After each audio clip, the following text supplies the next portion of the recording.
comme une bonne pénitence contre ce corps qui tense, cette ombre au repos,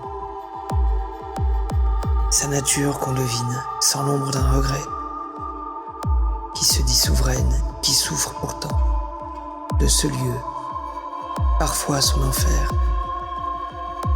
Autrement c'est la mort, la faiblesse suprême, cet attentat contre soi-même, sans le soupir de trop, cet amour finalement d'un ciel encore blême. Sa douleur solennelle que l'on tente d'apprivoiser contre ce temps des pensées, presque charnel. De vivre sinon sans prudence, en raison de l'expérience trop douloureuse. C'est comme les eaux d'un torrent dans lequel on se noie. Toutes les pudeurs s'empressent de s'effondrer. De vivre sinon sans répit, en raison d'un corps instable.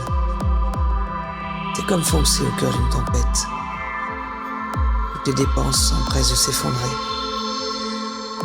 Leur vice à peine entrevu, cette malhonnêteté viscérale, jadis toujours vaincue, à présent si près du but, prenant sous son aile les colères et les tentations du pire. Ce renouveau est comme une âme entr'ouverte, son putain de parfum sauvage se répand, conforme à ce qu'il est. Rien d'autre que le mensonge et la folie.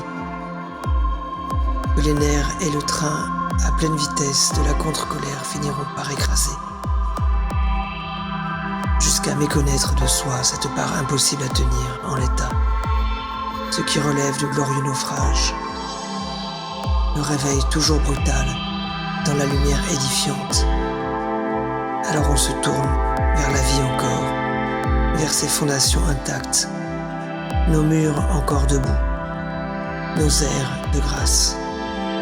Jusqu'à méconnaître tous ces trucs dégueulasses, cette odeur d'essence, ces vêtements déchirés.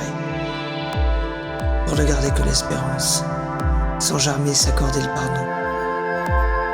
Encouragés pourtant à le faire, à tout oublier, de ce qui nous détruit. Nous sommes des cieux, toujours retrouvés. Nous sommes le délaissement et son contraire. Encouragés à le faire, à ne rien dire, d'un cœur fatigué.